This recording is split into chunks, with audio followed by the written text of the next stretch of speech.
Good evening, good afternoon, ladies and gentlemen. Welcome back to High Top Sports Monday with the Champs Corner in his house. Got a great show. Of course, what are we going to do?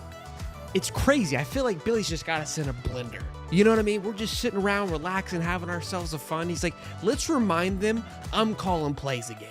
I want everyone fired up. I want everyone mad for whatever reason. Let's just tell them again, I'm calling the plays. And we just take the bait. I got thoughts, I got opinions. We're going to talk about it. We're going to smash the like button. And then we've got a great debate. I'm fired up on this video that we're going to watch. Get everyone's thoughts and opinions about it. My man needs justice. And we're going to talk about it. Big time commit happening tomorrow. Get some momentum back in the air. Also, we had a fantastic show drop today. The other half's dropping on Wednesday morning, I believe. I think was what I'm going to do with Corey Bender, talking all things recruiting. He feels good about what the boys in Napier in Florida, what they're cooking up. What's cooking up. But let's get into it. Stephen Harris, what's going on, dog? How you doing? On, baby? How you doing, man? Doing good, man. Go Gators. Yeah. Go Any Gators. day above the earth is a great day, baby. You know, it really is, man. I don't know if I was talking with you. Me and you, we've had our religious talks about God and whatnot, and I've talked about this from time to time for a couple of friends about.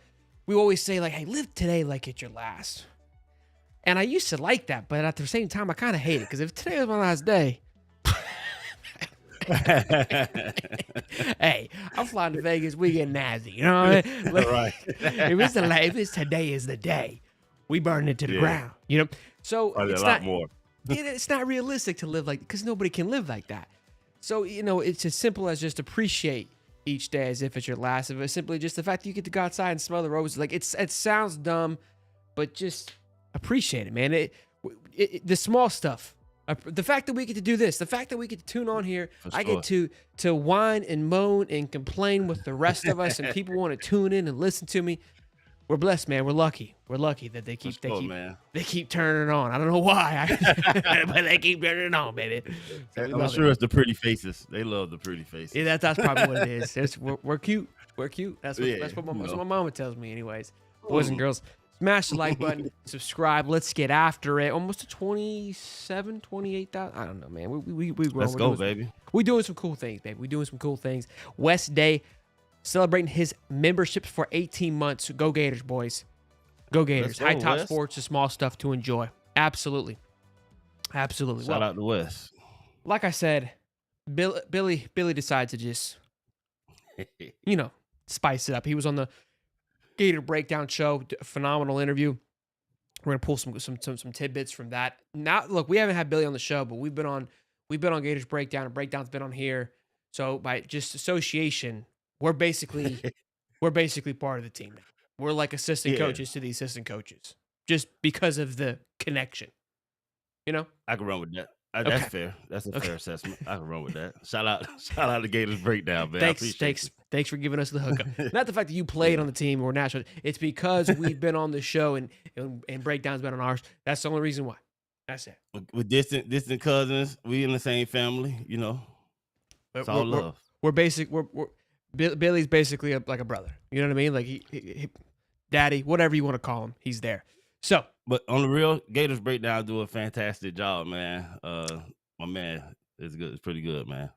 Man, my man's always cooking, always grinding, keeping it 100. We can never pull that interview off. So thankfully he's here to hold down the gang and to get it done. Jacob Spencer, good to see you, man. It's been a while. I feel like 21 months of membership of being part of this high top escapade. Good stuff, man. Good stuff. Let's get into the first order of business here, boys. This one is what kind of got the ball rolling. What got everybody all rowdied up. People didn't like it. Shocker. I guess on the breakdown show, he kind of announced that he's expected to promote Russ Callaway, which he was co-offensive coordinator last year. Remember, guys, follow along here. Titles are weird here for Florida football. Rob Sale is the offensive coach, but also contains that offensive coordinator title. Honestly, what we've learned with titles at Florida just means more money. Does it mean more responsibilities? That's between you to decide. But it looks like he might be getting the nod to be that offensive coordinator title which we've been kind of talking about. It looks like Rob Sale, there's still an unknown. We don't know what's going on with that. So by him taking that title, I'd imagine Rob Sale's going to take a pay cut, which is kind of what I was alluding to. I imagined that was coming because of the promotion for Callaway last year. Felt like they wanted to give him some more responsibilities, and he seemed to do well with it and run with it. And now it looks like he'll be taking over more responsibilities. Now, Billy did say he'll continue to maintain the play calling, which we'll get into a little bit more throughout each game, which threw people through a frenzy. But trust in Russ. I mean, put it on a shirt. Trust in Russ. Put it on a shirt. You're welcome. Got a ring to it. Trust in Russ to run the everyday management. And he even talks about, I'm getting ahead of myself, but trust in Russ to manage the day-to-day more so than what he was doing this past year, which I like. I think there's a big components to that. Again, I never wanted this man calling plays. He called plays at Sanford. We've looked at what he was able to do at Sanford. And again, who's actually calling plays and whatnot? I think when it comes down to the game, I think Callaway and these guys have more of probably a say than what we realize. And again, this is what I've always critiqued Billy on. I think if he needs someone to have the ability, and hopefully he'll embody or trust in Russ to maybe kind of call from up top, because he was sitting in the booth last year. I imagine he'll continue to sit in the booth this year. What are your thoughts on this move? No, I believe last year he was doing a little bit of both, but just heavily favoring what he's seeing from up there, but still allowing Billy to call the plays from down below. But they may release it over. You just never know. But I like the fact that he's way more involved in the offense and have been since last year, with getting everybody where they're supposed to be and stuff like that. I know when people say, well, if he's the offensive coordinator, how he's he's not calling the plays, which is, these are great questions. Very, very good questions. So we'll see how that plans out. I think we'll know more springtime how they're gonna work that out. But if he's designing the plays and coming up with all the nuances and quirks and adjustments, and just kind of telling Billy, hey, these are the list of plays you get to run out of or whatever. I don't know how that works. If he's gonna be the offensive coordinator, let's let him be the offensive coordinator and let him call the plays. Otherwise, he's co-offensive coordinator again, like you said.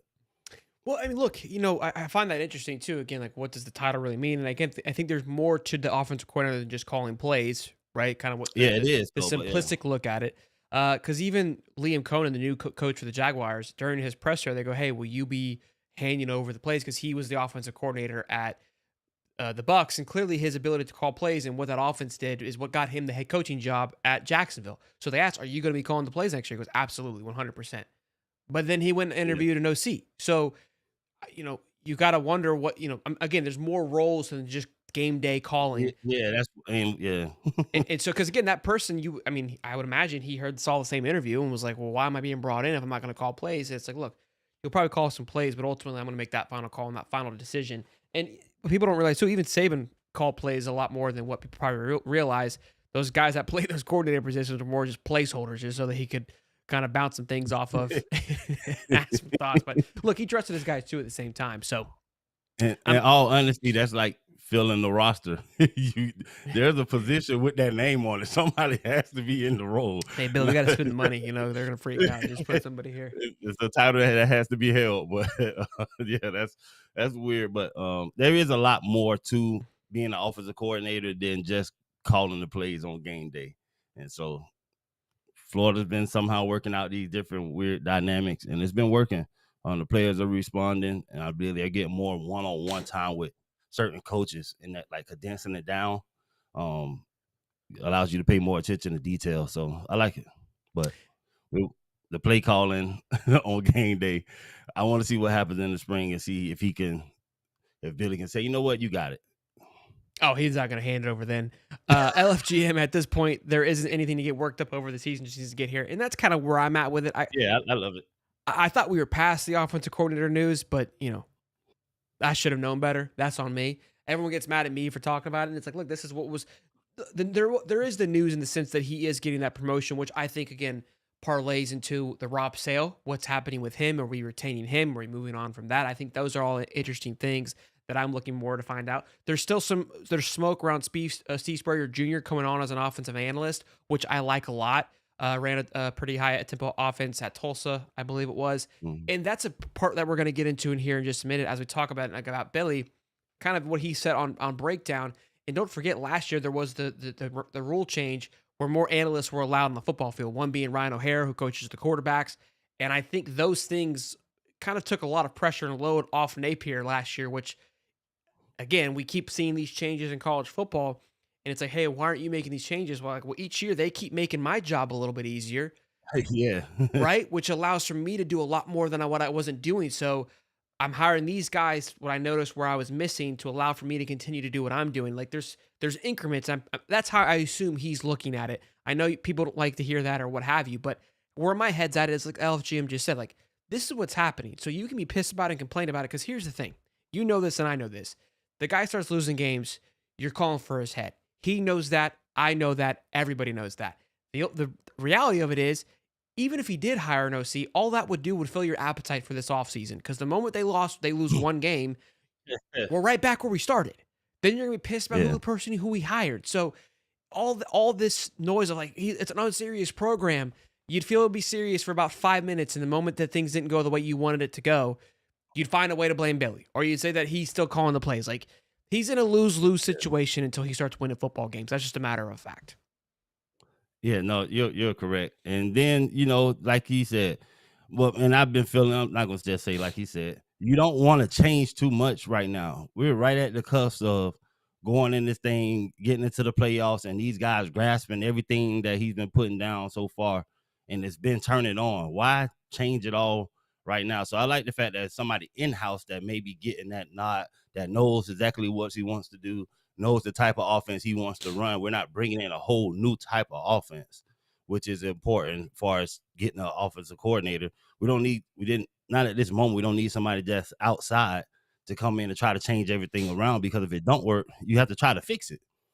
You know what I mean? If you need to try to make court, we don't have that type of time, but we have way too much talent to be trying things, throwing darts at the wall right now. Stay with what we got, run it up. We got great talent.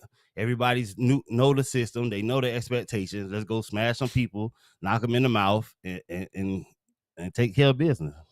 This is where my bone's going to pick. This is where my fight and my gloves are going to come out here in just a minute, because I'm going to talk about that. Because everyone has an opinion about it, and I'm tired of biting my tongue a little bit. I feel like I've been reasonable about it. But here's what he said on Breakdown's podcast: as it helps us from an identity standpoint as a team, him calling plays. I think you're part of the inner workings from an installation script standpoint, and then how game day goes. Look, I think the big thing we've been fortunate with is that we've got a really good offensive staff. You think about the position coaches that we have. I was really pleased with Russ Callaway and the more responsibility he took on this year from a leadership standpoint, and I'm excited about that part. Russ did a great job running the meetings, did a good job organizing the staff, and certainly in the coordinator type role as an exceptional young coach, that is where I think he took a step forward. He also compliments Ryan O'Hara and John Donovan, help from a situational football standpoint. He did a great job too. What we were just talking about is these guys are starting to expand their roles. Now, here's where my bone gets to pick, and I might run into a wall here, but I don't think so. Ryan Grubbs was the offensive coordinator for Seattle last year. Got let go, got fired. You can argue till you're blue in the face about why he should or shouldn't have got let go, but the guy went for 1 year, got cooked. That news broke, and everyone was like, "Oh, this Billy should go after him." For anybody that doesn't know, Ryan Grubbs was the offensive coordinator for the Kalen DeBoer at Washington. Okay. The year prior to that was essentially going to come to Alabama. That was the original thought. And then Seattle came knocking, and he goes, "This is an opportunity. I'm going to take it." Does that, and then fails, doesn't fit. However you want to look at it. I'm not even going to throw the bone, but after 1 year gets the boot, and then just runs right back to DeBoer. And people took this as if like Billy should have took. And again, at this point, it's exhausting that he should have went after this and all that. But let's take a step further. I won't even get in. I won't even take that bait. Okay, they're looking at Ryan Grubbs as if he's like the greatest thing since sliced bread. If you look at his history, Ryan Grubbs, he's been with DeBoer the entire time. This is him and DeBoer are handcuffed all the way back to Sioux Falls. Like that's how far Sioux Falls, Eastern Michigan. He has followed DeBoer all the way through and through. This is a product. This is a tree from DeBoer. That they have come up together. What's your point, Sheldon? Well, we criticized Napier on not making big time moves and promoting the guys within. Well, that's how DeBoer got to where he's at. Now, you could argue that DeBoer is better coach, and you're not. That's a whole other conversation for another day. I'm not here to argue about DeBoer and Billy. I'm simply talking about growing the guys around you and entrusting those guys. And builds up Ryan Grubbs. Ryan Grubbs feels like, I got this. I don't need you anymore, Daddy. Goes to the NFL and goes, I'm sorry, Dad. Can I come back home? I'm not ready to move out just yet. DeBoer goes, come back to Dad. I need you too. I need you too, buddy. Okay, I can't do this without you either. We're two peas in a pod. We're gonna be locked at the hip forever. Because I don't think that offense was too sexy last year for Alabama. So my point of it is that we're looking at this guy like, again, Chip Kelly, that's another animal. I mean, that guy went to a national championship team, coached at the NFL, was a head coach here, like a ton of experience, became his own, did his own thing, and then ultimately, really has now kind of finding his stride. He's in his second wind here, right? For sure. Kind of almost like Andy Reid. Like, think about Andy Reid. Guy's been around the league forever. He's now hitting that stride like a mofo. But think about Andy Reid back in the day. He was kind of just this big goofy guy that just was trying to find his footing. You know what I mean? Belichick, another one, took a minute to find his footing. Like these guys that just kind of stick around and hang into it. And now Chip is starting to find his rhythm. I don't know if Grubbs could be getting there, but it's not like he's just. I don't believe that he is. That was my frustration with it. It's like, where is this excitement coming from? It's like because of the like. It's just we want an appetite of a new offensive coordinator. We know that he did well at Washington. Prior to that, it isn't like his experience is just some sexy galore, like boom, boom, boom, boom. The same reason I questioned, and we all questioned, I'm not alone on this, when Alabama hired DeBoer. There wasn't a lot of smoke there. I know he was successful everywhere he went. Sioux Falls, Eastern Michigan, Fresno State. I mean, it's not like we're talking about top tier schools here. Okay? For sure. I'm just saying.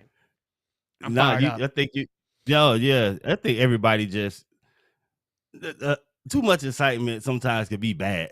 Everybody's all around to see the roster. We got DJ Lagway. There's so much talent, and they try to find the easy out and say, "Oh, if we just change this, we'll be all the way there." No, why don't we just work on what you got? Everybody always want to throw away everything and go to the new shiny thing, and have no idea how it's going to work. You don't know if these players going to get along with the guy, what his personality like. We don't know none of that stuff, and just want to insert somebody into something. You know what I mean? Instead of working with what we got. But that's just how. There's a great quote came from like it was a redneck mentality, which I love. Is that we all want nice things and we want cool things and we want good things. And what we fail to realize that you can constantly buy new things, but that doesn't mean it's going to be better. Where you learn to grow and make your things nicer and better is to be able to do it yourself and build it and / fix it yourself. For example, you saw what I put out in the living room. Yeah. Right?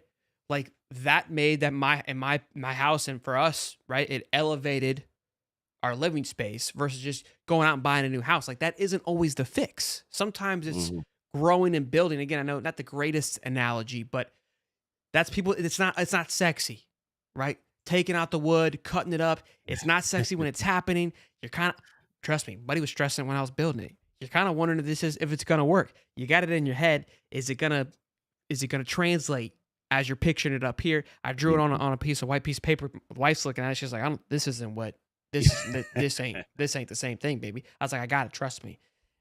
And thank goodness she trusted me. But if she would have just fired me after 2 years, I mean, I don't know if I would have got it. You know what I'm saying? So good things take time, and they got to build it up. I feel like we're kind of beating a dead horse a little bit with this, but Billy likes to keep the. I think at this point, he just loves being in the news. He like it. He does. He's like, they're couldn't do complacent.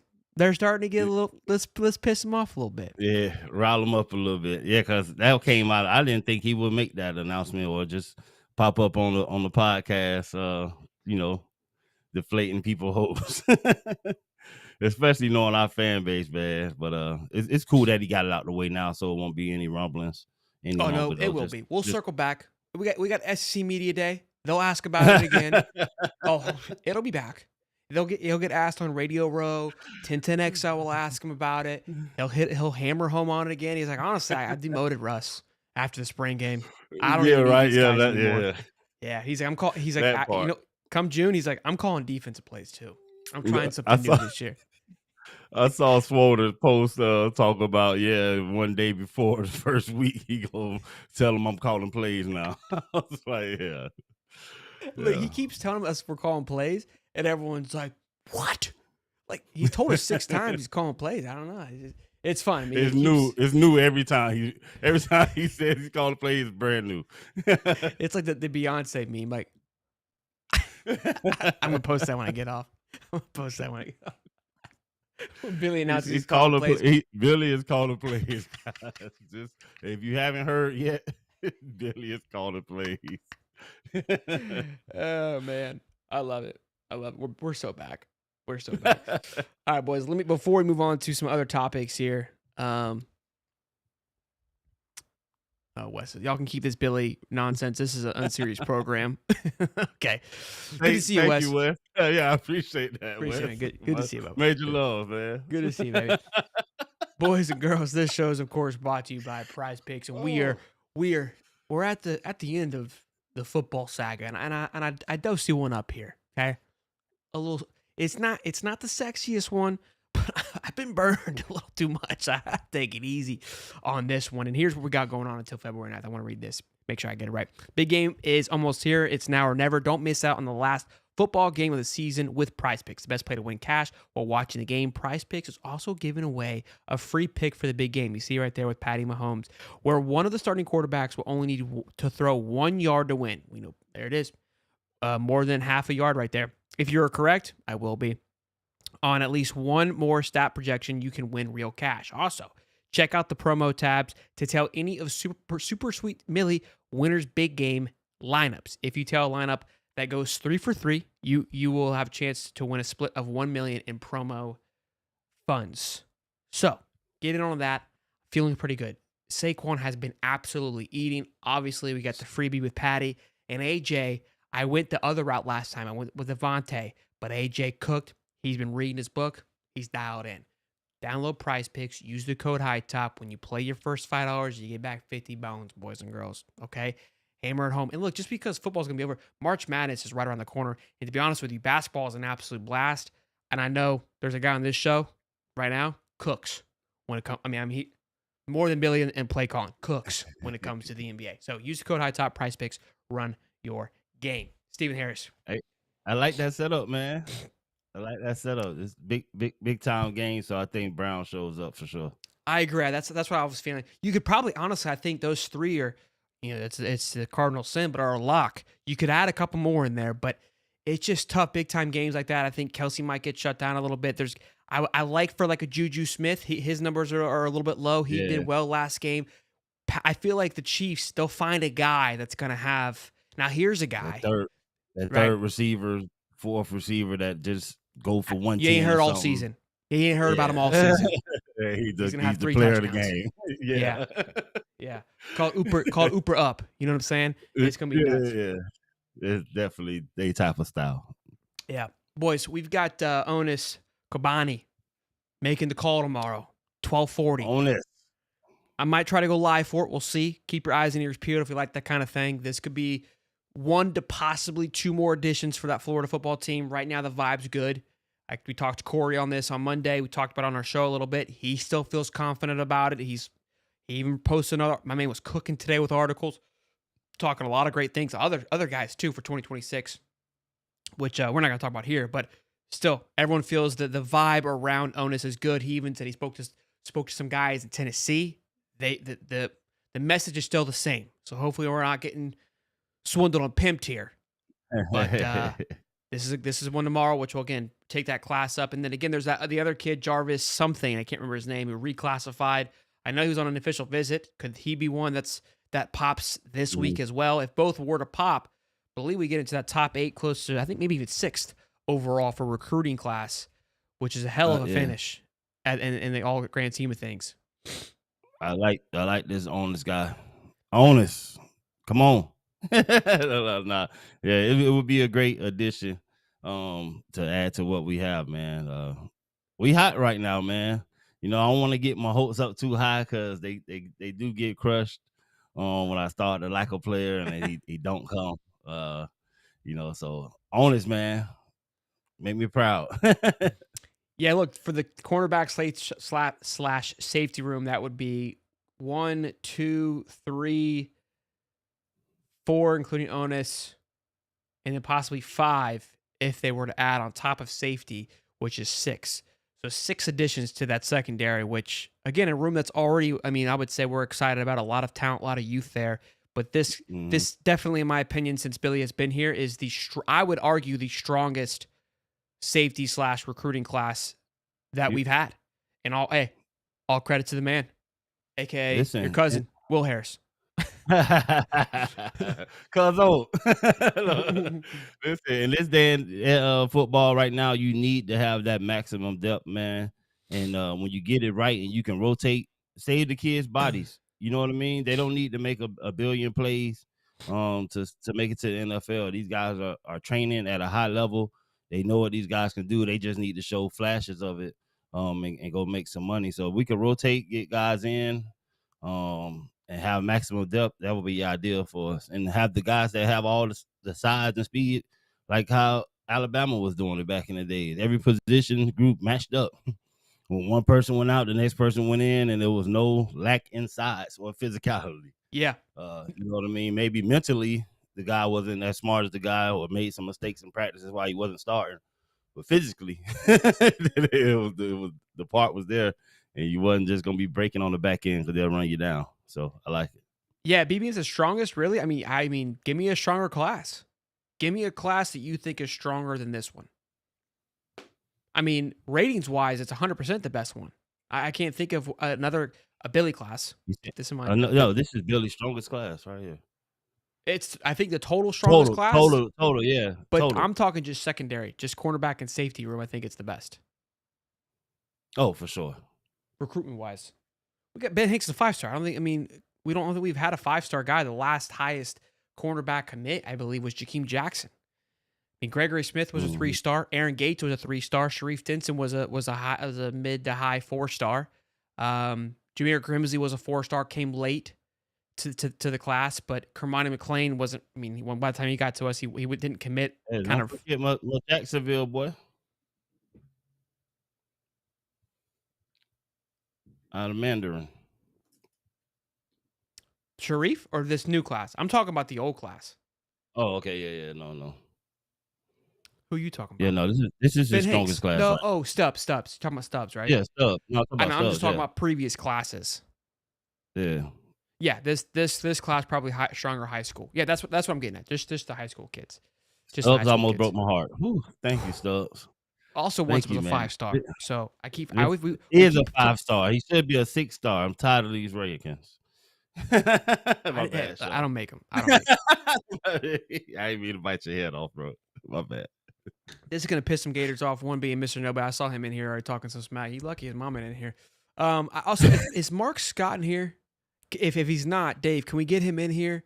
Because his wife tweeted at me today. I just got a few things I need to say. I got a few things I need to get off my chest, and I want to make sure Mark hears it so he can clip in. He can show Mrs. Scott later on.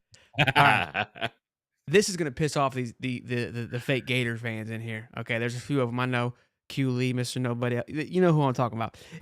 Andy Staples did his little projection. Let him know, Andy. Let him know. I love it. Playoffs? You see Florida down there? This is his playoff prediction. What? Okay. It's down there at 11. One slide out of, for 2 slides out of being out, but okay. I see. Look, you know. I see a little sauce. Look, now some people are gonna, everyone has their thoughts about this. Like, I get it. Andy, former Gator alum, they're like, hey, he's just a homer. Andy's as critical as all of them. We had him on the show. He was very critical of how Florida was managing the things. He was one of those guys that was, I would say, kind of vocal of Napier not making it through the end of the year, right? So, yes, is he an alum? I would say he's very critical, but my thought process on this, and maybe we'll try to get him on, but him putting Florida there is what we believe. It's playoff or bust. You have the talent. Sure. The path is definitely in that vision, and I agree. And look, I think what he's looking at, because you can see here, Texas is going to win the SEC. A lot of teams from the SEC. So Texas, let's just say, beats Georgia. Okay, I'm assuming. Then he's got South Carolina, who I am expecting to have a very solid year as well, and then Florida, right? He's probably not expecting Alabama to do a lot. I think they take a step back, and they already took a step back last year. Ole Miss Mhm. is going to be in a very vulnerable state, right? That was another team that's kind of on the cusp. Tennessee, you could maybe interchange. I think a lot of people are high on them. I'm not, but that's probably more biased than it should be. So look, this is kind of what we've argued, what we've alluded to. That the chance is there, the opportunity is there, and I think he's thinking Florida finishes 9-3, 8-4. They're sliding into that last spot given their schedule. It for sure. Given what we did last year with the schedule we had last year, given all the circumstances, the injuries, and having to turn it around and us to finish how we finished, no doubt about it. Next year with the returning of the roster that we have, which it should be playoffs for sure, No, no doubt and about it. and look, some people say Tech no way beat Texas beats Georgia. Look, Texas and Arch and the ability to his mobility that Arch Manning brings to the table. Georgia has historically not done well against mobile quarterbacks. I think that's Mobile, what kind of yeah, quilled them this year with Quinn. Was extremely pocket heavy, but just didn't have the pocket presence like he probably should have, given how long he's been playing. I think Texas takes a step up. I think Georgia take a step back with Gunnar Stockton, and I could see Texas. I think going this time around again, Sark's not going to lose twice. They're going to obviously if that with this, they're going to play once in the regular season. I assume they would match up again in the SEC championship based on this model, right? And I do see Texas beating them probably the second time for sure because I don't know where that game is this year. I think it's at Georgia. And so that second time around, I think Sark gets it. I think Sark will get it done if that is the case. I mean, who knows, right? of This course is all it's going to be hypothetical. Florida and Texas, but it's okay. What is interesting is that he has Oregon winning the Big Ten championship once again, and that's in Hmm. Illinois. He's got Illinois. Oh, and Penn State. Penn State still squeaks in. I'm surprised he got Penn State that low, even behind Ohio State. I think Penn State is going to be fighting for a Big Ten championship spot. That's me personally. Clemson, Yeah, I Illinois, right? There's no S there. Stephen Harris. Wife's going to yell at me if you don't. Illinois. Yeah. Oh man. Hey, look, if Tulane gets there, we just bodied Tulane, so we just beat a playoff team already. We're prepared. We're ready for battle. I don't, man. This we're poised for a fantastic season to make a run. Right now, man. Just giving off of what we did last year and the pieces that we've loaded the roster with. And of course, we lost some good pieces, but we got hella talent that played major roles that were young and guys that were behind them. I'm excited about this upcoming season for sure. What I want though is I want that 8th spot. I want that home game, and this. I mean, Need that home game, baby. a playoff game in the swamp, Mr. Harris. You Ugh. want to talk about fixing the economy? Okay, Yeah, I may camp out for a week in Gainesville. we that would feed not families. No, generations. Okay, a playoff game with DJ Ooh. Lagway in the swamp. I Oh mean, my God. That's what we need. Come on, that, Gators. that's all we need. That's all we need. Oh, oh man, who can you ask for anything better? It'd be Billy's fault somehow, some way. Yeah, that'd be close to a championship, bro. Close to winning it. Just the atmosphere at a Mm, home game, tent city, man. mm. All right, Mr. Tailgating to Harris. be crazy. I got a video. I got a video I came across on the internet, and I got a bone to pick. I got a bone to pick. I got to share it. We got to talk about it. Uh-oh. It's a great video, but I'm hot. I mean, I'm distraught with how this thing shook up. There we go. All right. What I'm looking at here. Let me do this because we need the full screen. So this popped up, and I was like, this is a cool little video. It's the mom and dad. It looks like they fill the coffee pods up, and it becomes a You can race. take me off for a second if you need to. I want to see it. Oh, true. I'll just bring this over here like this. Well, we need feedback here, boys. We need this. Yeah, I want to see. Yeah. So just, I mean, I don't need to probably do too much, but they have a little contest, mom and dad, and I love this. I mean, at this point of your marriage, when you get like, this is what you get excited for. Like, this is some crap that me and the wife would be. I mean, I would do this too. And so when Pops is getting hyped up, I was like, I'm invested. I'm ready to go. Here we go.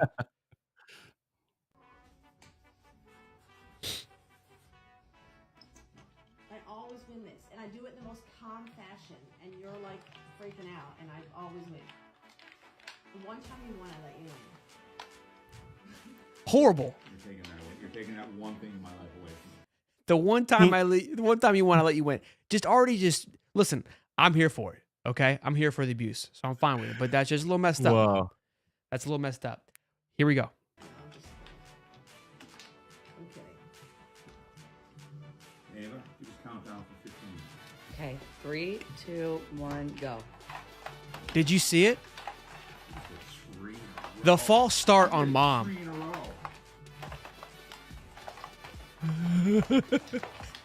Done. I'm done. All right, I'm hot because I was way too invested into this, and how egregious this false start was had me hot, bro. I thought I was watching a Chiefs game. Okay, first of all, I'm gonna let you listen to it. First of all, no hand should be touching the K-pops. You see Pops, You get him right. Get him okay. right. Yeah. She's already offside. She's already got neutral infraction already off the rip. She's got 3 in a row because she starts off boom, unfair off the rip. Okay, number 1, listen to the countdown. I'm gonna pause it. Count down for 15 minutes. Okay, 3, 2, 1. 1. She's already halfway in that. Moving. False start. 10-yard penalty. Egregious. So shame on her for not even acknowledging. You got to call that on yourself. It's so bad. And shame on the camera lady. I saw this and I was like, we have to talk about it because what I want to hope happen is I need a replay. Pops had the beanie, bro. He'd been stretching all week preparing for this moment, and he got absolutely just bamboozled. This is what the Bills feel like week in and week out. Yeah, she need a 3-second runoff. You got to give Fox a head start for that one. Not only did she start with 3 in her hand, which was Off rip. I'm disgusted. I feel horrible for this guy. He has to go to bed tonight thinking he's a loser. You're a winner, Pops. You're a winner. Team Pops. Team Pops. I just needed to get it out there. I was hot, bro. Yeah, Team Pop. I was so hot when I saw this, dude. I could spit. She said he must look forward to it so much, Shelton, and she feel like him trying to beat her keeps him going. So she got to keep doing them dirty. Listen, if you're gonna take jabs like that, saying the only time that you won, I let you win. Why do you get like you're those are personal shots to Pops' ego, right? And clearly sure. I mean, he looks way older than her. Clearly, he's been battered. Okay, it's like Mark Scott and his wife. Like he just looks way over. You know, like way past due. He clearly outshot his coverage, and she's just letting him have it. She's letting Did Mark make it into the chat? Where you at, Mark? Oh, I love it. I love I'll it. keep the coverage. Oh, I missed a super chat. Sorry, Anthony. Maybe he'll be more of a passing game coordinator while Billy manages the running game. I'm assuming he was talking about Russ Callaway, and I mean, I think that's probably. I just maybe assume somewhat a part of the game plan. Somewhat part of the game plan. Yeah, let Billy call the run plays. We do just fine with that. Team Pops.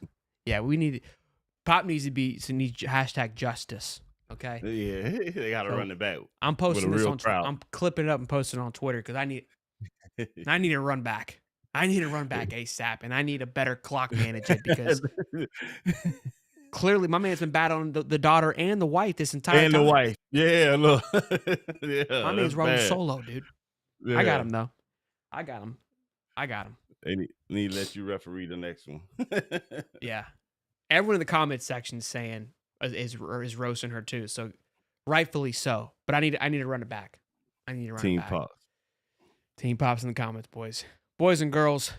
Great show, Steve. Any final thoughts before we roll out? Go Gators, man! I'm so excited for this season. The off-season workouts, seeing a lot more of that. These guys look like they're getting after it. They look quicker, stronger, faster. Seeing the videos of the defensive line working out with Coach McLeod. That's awesome. Seeing the new guy.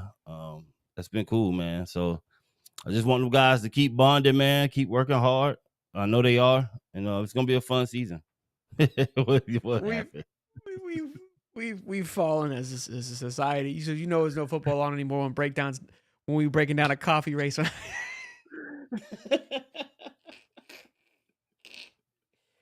Hey, why you gotta do that, Dylan? We just having fun. Come You're on, like man. You're like the mom, bro. We out here having supposed to fun. act like you ain't even see this if that's what happened. So you weren't invested, Dylan. So you weren't invested. Yeah. Yeah. Dylan, you're not team high top, man. Yeah. So you're not team Pops? You're not justice for Pops? Yeah. Yeah. I love it. I love it. High top should do curling breakdown. We have fallen so far. Yeah. I love it. Well, boys, great show as always. I mean, it's always a pleasure. Again, like we started off the show, always appreciate it. Always enjoy it. Happy to see you on this beautiful Monday. We'll see you, of course, Wednesday live at 8:35. Swatter will be there, sober or not sober. That's always up for question. We never know on that one. Y'all be good. Smash the like button. Hey, don't get too angry, okay? Billy's calling plays. Billy's calling the plays. All right. Yeah. Hey, shout out to Shamar too. The James Senior Bowl practices.